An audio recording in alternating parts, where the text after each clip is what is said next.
Tax වලින් නීත්‍යානුකූලව බේරෙන ක්‍රම මොනවාද කියලා දන්නවද? අයිබෝන්. අද ඉඳන් කතා කරන්නේ අලුත්ම ටැක්ස් එපිසෝඩ් සෙට් එකක් ටැක්ස් රහස් කියලා. ඉතින් වැඩි කතා නැතුව අපි පළවෙනි එපිසෝඩ් එකට යමු. කතාව පටන් ගන්න කලින් කියන්න ඕනේ ගොඩක් අය නොවැම්බර් මාසේ කමෙන්ට් සෙක්ෂන් එකේ ගොඩක් ප්‍රශ්න අහලා තිබ්බා. ඒ වගේම WhatsApp ඉන්බොක්ස් එකෙත් ගොඩක් ප්‍රශ්න අහලා තිබ්බා. හැබැයි තියෙන ප්‍රශ්නේ ඔයගොල්ලෝ දන්නවා ඇති නොවැම්බර් මාසේ කියලා කියන්නේ ටැක්ස් සීසන් එකේ අන්තිම අමාරු කාලේ. මොකද අපේ ටැක්ස් මාස් ටීම් එකට ගොඩක් වැඩ තිබුණා. ඒ වගේම IRD එකෙන් වෙලාව මදි වෙච්ච නිසා තව සහන කාලයකුත් ලබා දුන්නා. සෝ ඔය වැඩත් එක්ක ඉතින් අපිට ඉතාම කාර්යබහුල කාලයක්. හැබැයි සමාව ඉල්ලන ගමන් මේ සතියේ ඉඳන් ඔයගොල්ලන්ගේ ප්‍රශ්න සියල්ලටම උත්තර දෙන ගමන් සහ WhatsApp inbox එකේ අපිට ප්‍රශ්න අහපු සහ comment section එකේ ප්‍රශ්න අහපු ඔබ සියලු දෙනාගේම ප්‍රශ්න වලට මේ සතියේ ඉඳන් උත්තර දෙන පොරොන්දුත් එක්ක අපි යමු අද එපිසෝඩ් එකට. පළවෙනි එක තමයි ලංකාවේ බදු නීතියට අනුව ඔයා සැලකිය යුතු ආදායමක් ලබන කෙනෙක් නම් අනිවාර්යෙන්ම ඔයා බදු ගෙවන්න ඕනේ. ඒකේ ආයේ කතා දෙකක් නැහැ. හැබැයි ඒකෙන් අදහස් වෙන්නේ නැහැ ඔයා අනවශ්‍ය විදිහට බදු ගෙවන්න ඕනේ කියලා. ඉස්සරහ එපිසෝඩ් වල අපි කතා කරනවා ප්‍රධාන දේවල් තුනක්. පළවෙනි එක තමයි ඔයා මොනා කරොත්ද බදු ගෙවන්න ඕනේ නැත්තේ. සහ ඔයාට මොන බදු වලින්ද නිදහස් වෙලා ඉන්න පුළුවන්. සහ ඔයා දැනට ගෙවන බදු ප්‍රමාණය කොහොමද අඩු කරගන්නේ කියලා. ඒ වගේම තමයි ඔයා කම්පැනි ඕනර් කෙනෙක් වුණත්, බිස්නස්මන් කෙනෙක් වුණත්, එහෙම නැත්නම් සාමාන්‍ය පුද්ගලයෙක් වුණත් අපි හිතනවා ඔයාට මේක ඉතාම වැදගත් වෙයි කියලා. හරි. මුල්ම රහස තමයි rent relief. එහෙම නැත්නම් කුලිය සහනය කියලා කියනවා. මෙතනදී හිතන්න ඔයාට කඩකාමරයක් තියෙනවා. ඒකේ මාසෙකට කුලිය රුපියල් ලක්ෂ ගානේ අවුරුද්දකට ලක්ෂ 12ක් ලැබෙනවා කියලා. අපි දන්නවා තමන්ගේ නොවන දෙයක් පාවිච්චි කරනකොට අර තමන් තරම් හොඳටම පාවිච්චි කරන්නේ නැහැ. ඉතින් කඩකාමර වලටත් එහෙමම තමයි. ඉතින් පිට කෙනෙක් මේ කඩකාමරේ පාවිච්චි කරනකොට ඔයාට ඒක නඩත්තු කරන්න, පේන් කරන්න, එහෙම නැත්නම් අලුත් වැඩියා කරන්න යම්කිසි මුදලක් අනිවාර්යයෙන්ම වැය වෙනවා. ඒකින්ද ඔයාට මේ අලුත් වැඩියා වෙනුවෙන් යන සම්පූර්ණ වියදමෙන් 25%ක් ඔයාට අඩු කරගන්න, එහෙම නැත්නම් බද්දෙන් නිදහස් කරගන්න පුළුවන්. ඒ කියන්නේ අපේ උදාහරණ විදිහට වාර්ෂිකව ඔයාට ලක්ෂ 12ක ආදායමක් ලැබෙනවා නම් ඒකෙන් 25%ක්, ඒ කියන්නේ ලක්ෂ 3ක් බද්දෙන් නිදහස්. ඒකින්ද මම ආයෙ පාරක් කියනවා මතක තියාගන්න ඔයාට ලැබෙන සම්පූර්ණ කුලිය ආදායමට ඔයා ටැක්ස් ගෙවන්න අවශ්‍ය නැහැ. ගෙදර සෝලර් පැනල් සිස්ටම් එකක් තියෙනවා නම් ටැක්ස් ගෙවන්න ඕනේ නැද්ද?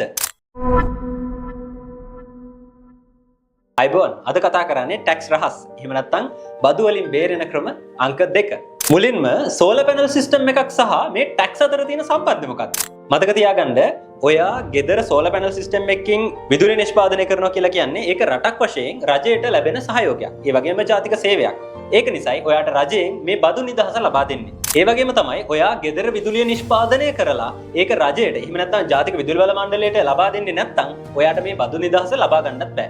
ඒ කියන්නේ මේක ටෙක්නිකල් වර්ඩ්ස් වලින් කියනවා නම් සෝලර් පැනල් වල දින වර්ග දෙකක් on grid සහ off grid කියලා. ඔයා ගෙදර නිෂ්පාදනය කරන විදුලිය ජාතික සැපයුමට එකතු කරනවා නම් ඒකට අපි කියන on grid කියලා. ඒ වගේම තමයි ඔයා ගෙදර නිෂ්පාදනය කරන විදුලිය ගෙදර භාවිතයට පමණයි නම් ලබාගන්නේ ඒකට අපි කියනවා off grid කියලා. හොඳට මතක තියාගන්න. එතකොට මේ බදු නිදහස ලැබෙන්නේ on grid systems තියන අයට විතරයි. ඒ කියන්නේ ඔයාට off grid system එකක් තියෙනවා නම් මේ බදු නිදහස ලබා ගන්න බෑ. ඒ වගේම තමයි ඔයා ලංකාවේ ජීවත් වෙන තනි පුද්ගලයෙක් වෙන්න ඕනේ. කියන්නේ සමාගමකට, කම්පැනි එකකට මේ බදු නිදහස ලබා ගන්න බෑ. ෆ්‍රීලාන්සර්ස්ලා බද්දෙන් නිදහස්ද? අයිබෝන්. අද කතා කරන්නේ ටැක්ස් රහස් එපිසෝඩ් අංක 3. මෙතනදී ෆ්‍රීලාන්සර්ස්ලා කියලා අදහස් වෙන සියලු දෙනාම බද්දෙන් නිදහස් වෙන්නේ නැහැ. සහ වැදගත්ම දේ ඔයා ෆ්‍රීලාන්සර් කෙනෙක් වුණත් මෙතනදී අදහස් කරන්නේ ඔයාගේ ආදායම වෙනුවෙන් අය කරන බද්ද ගැන. මම ආයෙ පාරක් කියනවා ඔයා ෆ්‍රීලාන්සර් කෙනෙක් වුණ පමණින් ඔයාගේ ආදායම එහෙම නැත්නම් ඉන්කම් එක ටැක්ස් ෆ්‍රී වෙන්නේ නැහැ. ඒකට ඔයා ප්‍රධාන වශයෙන් කොන්දේසි 3ක් සපුරන්න ඕනේ. එක ඔයාගේ සේවාව ඔයා පිටරට කෙනෙක්ට ලබා දෙන්න ඕනේ. දෙවෙනි එක තමයි ඒ ලබා දෙන සේවාව වෙනුවෙන් ලැබෙන මුදල අනිවාර්යෙන් විදේශ මුදල් ඒකකින් ලැබෙන්න ඕනේ. උදාහරණයක් විදිහට යුරෝ වෙන්න පුළුවන්, ඩිනාර් වෙන්න පුළුවන්, ඩොලර් වෙන්න පුළුවන්. සහ තුන්වෙනි කාරණාව තමයි ඒ ලැබෙන මුදල් ලංකාවේ මහ බැංකුව අනුමත කරපු වාණිජ බැංකුව කරා ලැබෙන්න ඕනේ. උදාහරණයක් විදිහට කමර්ෂල් බැංකුව, සම්පත් බැංකුව, එහෙම නැත්නම් ලංකා බැංකුව වෙන්න පුළුවන්, මහජන බැංකුව වගේ පිළිගත් වාණිජ බැංකුවක් වෙන්න ඕනේ. ඉතින් ඔයත් මෙන්න මේ විදිහට ආදායම් වෙන ෆ්‍රීලාන්සර් කෙනෙක් නම් ඔයාටත් මේ බදු නිදහස ලබා ගන්න පුළුවන්. ඔයා નિયમિત වෙලාවට බදු සහතික, එහෙම නැත්නම් ටැක්ස් සර්ටිෆිකේට්ස් ඉදිරිපත් කරොත් ටැක්ස් ෆ්‍රී එහෙම නැත්නම් බදු නිදහස් කරගන්න පුළුවන්ද? අයිබෝන්. අද කතා කරන්නේ ටැක්ස් රහස් එපිසෝඩ් අංක 4. මුලින්ම ඔයා දැනගන්න ඕන දේ ඔයාට ලැබෙන ප්‍රධාන ආදායම් වර්ග 4ෙන්ම එකතු වෙලා හැදෙන සම්පූර්ණ ආදායමට තමයි ඔයා සම්පූර්ණ ටැක්ස් එක ගෙවන්නේ. ඒ කියන්නේ ඔයාට රස්සාව කරලා රැකියාවෙන් ලැබෙන වැඩන ව්‍යාපාරයක් කරනවා නම් ඒකෙන් ලැබෙන ආදායම, ඒ වගේම තමයි ඔයා ආයෝජනයක් කළා ඒකෙන් ලැබෙන ආයෝජන ආදායම සහ වෙනත් ආදායම් කියන මේ සියලු ආදායම් එකතු වෙලා ලැබෙන සම්පූර්ණ ආදායමට තමයි ඔයාගේ ෆුල් ටැක්ස් එක කැල්කියුලේට් වෙන්නේ. එතකොට මතක තියාගන්න ඒ ආදායම් වෙනුවෙන් අය කරන බදු වර්ග වෙනස් වෙනවා. උදාහරණයක් විදිහට හිතන්න ඔයාට රැකියාවෙන් ලැබෙන ආදායම එම්ප්ලොයිමන්ට් ඉන්කම් එක කියලා. සාමාන්‍යයෙන් ඔයාගේ මාසික ආදායම රුපියල් ලක්ෂයට වැඩි නම් ඒකෙන් අදාළ බදු මුදල අඩු කරගෙන තමයි ඔයාට ආයතනයේ ඔයාගේ සැලරි එක ලබා දෙන්නේ. ඒකට අපි කියනවා APIT කියලා. එහෙම නැත්නම් Advanced Personal Income Tax. ඒ වගේම තමයි ඔයා FD එකක් දාලා බැංකුවෙන් ආයෝජන ආදායමක් එහෙම නැත්නම් ඉන්ට්‍රස්ට් ඉන්කම් එකක් ලබා ගන්නකොට බැංකුව ඔයාගෙන් WHT එකක් එහෙම නැත්නම් withholding tax එකක් තමයි අය කරගන්නේ. මම කියපු සියලු ආදායම් වලින් සමහර ආදායම් වලට ඔයා දැනටමත් බදු ගෙවලා ඉවරයිනේ. ඒ ගෙවපු බදු වලින් ඔයා ලබාගත්ත බදු සහතික එහෙම නැත්නම් tax certificate ඉදිරිපත් කරලා මෙන්න මේ බදු සහනය ඔයාට ලබා ගන්න පුළුවන්. tax certificates එහෙම නැත්නම් මේ බදු සහතික වලට උදාහරණ කිව්වොත් ඔයාට APIT එක වෙනුවෙන් T10 certificate එකක් IRD එකට ලබා දෙන්න පුළුවන්. ඒ වගේම තමයි ඔයාගේ WHT එක වෙනුවෙන් ඔයාට WHT certificate එකක් IRD එකට ලබා දෙන්න පුළුවන්. මෙන්න මේ බදු සහතික ඉදිරිපත් කරලා ඔයාට මේ tax free එක එහෙම නැත්නම් මේ බදු සහනය ලබා ගන්න පුළුවන්. මම මේක තව ටිකක් වෙනස් විදිහකට කිව්වොත් WHT එක හරි APIT එක හරි මාසිකමය වශයෙන් හරි කාර්තුමය වශයෙන් හරි වා මේ විදි ගෙවාගෙන ආවනම් ඒ කියන්නේ ඔයා දැනට ගෙවලා තියෙන බදු වටිනාකමෙන් මෙන්න මේ T10 certificate එක සහ WHT certificate එක පෙන්නලා ඔයාට ඒ tax credit එක ලබා ගන්න පුළුවන්. ගමේ කඩේකට ඒ ව්‍යාපාරය කරගෙන යන්න උදව්වක් කරොත් tax free කරගන්න පුළුවන් කියලා දන්නවද? අයිබෝන් අද කතා කරන්නේ tax රහස් එපිසෝඩ් අංක 5. මේක ඇත්තට ග්‍රාමීය සහ සුළු ව්‍යාපාරිකයන් වෙනුවෙන් රජය ගත්ත ඇත්තටම හොඳ තීරණයක්. ඒ වගේම තමයි ශක්තිමත් ව්‍යාපාරවලට තමන්ගේ සමාජ වගකීම ඉටු කරගන්න දායකත්වයක් දක්වන්නත් මෙතනින් ඔපචුනිටි එකක් අවස්ථාවක් ලැබෙනවා. හරි. මෙතනදී ඔයා බදු ගෙවන කෙනෙක් විදිහට යම්කිසි කුඩා හෝ සුළු ව්‍යාපාරයකට මුදලින් වෙන්න පුළුවන්, භාණ්ඩමය වශයෙන් වෙන්න පුළුවන්. ඔයා යම්කිසි ආධාරයක් කරලා තියෙනවා නම් ඔයාගේ බදු මුදල ගණනයේදී ඒක අඩු කරගැනීමේ හැකියාව එහෙම නැත්නම් බදු සහනයක් ලබා ගැනීමේ හැකියාව තියෙනවා. හිතන්න ගමක ඉන්න සමෘද්ධි ආධාර ලබන කාන්තාවක් ළමා ඇඳුම් ව්‍යාපාරයක් කරනවා. ඔයා ඒ ව්‍යාපාරයේ අභිවෘද්ධිය වෙනුවෙන් ඒ ව්‍යාපාරය අනාගතේ කරගෙන යාම සඳහා රුපියල් ලක්ෂ 3ක ආධාරයක් කරනවා. මතක තියාගන්න මේ ලක්ෂ 3 ඔයාට බද්දෙන් අඩු කරගන්න. එහෙම නැත්නම් tax free කරගන්න. බදු නිදහස ලබා ගැනීමට භාවිතා කරන්න පුළුවන්. හැබැයි එක කොන්දේසියක් තියෙනවා. දැන් අපි උදාහරණයක් ගත්ත කාන්තාව ඇත්තටම සමෘද්ධිය ගන්න කෙනෙක් කියලා සමෘද්ධි සංවර්ධන දෙපාර්තමේන්තුවෙන් සහතිකයක් ලබා ගන්න ඕනේ. ඒ වගේම තමයි මේ බදු නිදහස ලබා ගන්න පුළුවන් ලංකාවේ ජීවත් වෙන නේවාසික පුරවැසියන්ට විතරයි. මතක තියාගන්න සමාගම් වලට මේ බදු සානය ලබා ගන්න බෑ. ඔයත් ළඟදී ඉඩමක් හරි ගයක් හරි විකුණුවද? නැත්නම් විකුණන්න දින්නේ? එතකොට කොහොමද ටැක්ස් එක බලපාන්නේ? අයබෝන්. අද කතා කරන්නේ ටැක්ස් රහස් එපිසෝඩ් අංක 6.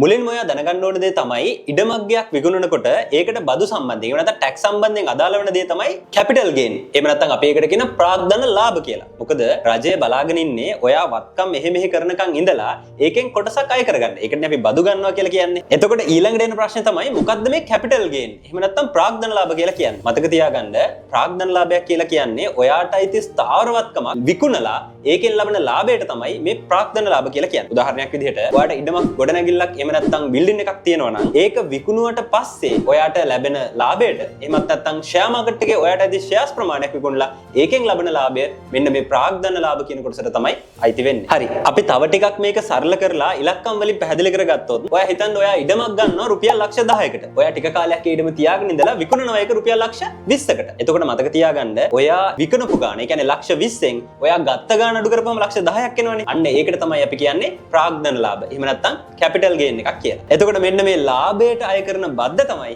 අපි කියන්නේ ප්‍රාග්ධන ලාභ බද්ද. එහෙම නැත්නම් කැපිටල් ගේන් ටැක්ස් කියලා. අවසානයේ තියෙන ප්‍රශ්නේ තමයි කොහොමද මේ බද්ද එහෙම නැත්නම් කැපිටල් ගේන් ටැක්ස් එක ගණනය කරන්නේ? ඒ ගැන අපි ඊළඟ වීඩියෝ එකෙන් කතා කරමු. ඔයාටත් ළඟදී ඉඩමක් හරි ගෙයක් හරි විකුණුවාට පස්සේ IRD එකෙන් එහෙම නැත්නම් දේශීය ආදායම් දෙපාර්තමේන්තුවේ ලියුමක් ආවද ප්‍රාග්ධන බද්දක් එහෙම නැත්නම් ප්‍රාග්ධන ලාභ බද්දක් ගෙවන්න කියලා?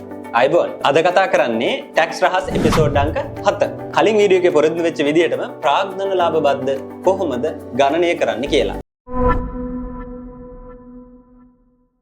දැන් මේ කැපිටල් ගේන් එක මොකක්ද කියලා මම ඉතාලම සරලව පැහැදිලි කළා කලින් වීඩියෝ එකේ. නමුත් නැවත වතාවක් සරලව පැහැදිලි කරගන්නවා නම් කැපිටල් ගේන් එකක් කියලා කියන්නේ ඔයාට තියෙන ස්ථාවරවත්කමක් ඔයා ගත්ත ගානට වැඩිය විකුණුවම එන ලාභයට තමයි අපි කියන්නේ ප්‍රාග්ධන ලාභය. එහෙම නැත්නම් කැපිටල් ගේන් එක කියලා.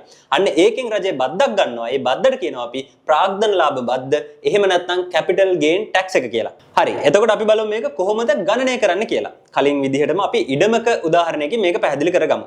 හැබැයි මතක තියාගන්න ඔයා මේ විකුණන්න හදන ඉඩම ගත්තේ 2017 සැප්තැම්බර් 30 වෙනිදාට කලින්ද එහෙම නැත්නම් 2017 සැප්තැම්බර් 30 වෙනිදාට පස්සේද කියන එක මත ගාන හදන විදිය චුට්ටක් වෙනස් වෙනවා. ප්‍රශ්නේ තියෙන්නේ ඉඩම අරගෙන තියෙන්නේ 2017 සැප්තැම්බර් 30 වෙනිදාට කලින් නම්. අපි මෙතන ඉඩම ගමුකෝ. ඉඩමක් නම් විකුණුම් මිල ගත්ත මිලෙන් අඩු කරලා. හැබැයි ඉඩම අරගෙන තියෙන 2017 සැප්තැම්බර් 30 වෙනිදාට කලින් නම් කතාව චූට්ටක් වෙනස්. හරි. මෙතනදි කරන්නේ ඉඩම විකුණපු මුදලින් අඩු කරනවා ඉඩම ගත්ත ගාන නෙවෙයි.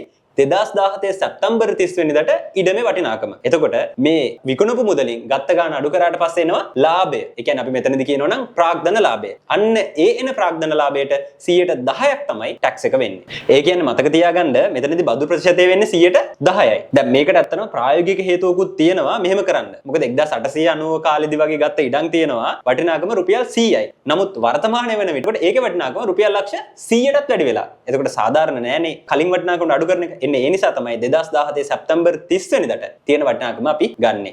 හරි. දැන් බලමු 2017 සැප්තැම්බර් 30න් පස්සේ ගත්ත ඉඩම් විකුණපුවාම මොකද වෙන්නේ කියලා. හරිම සරලයි.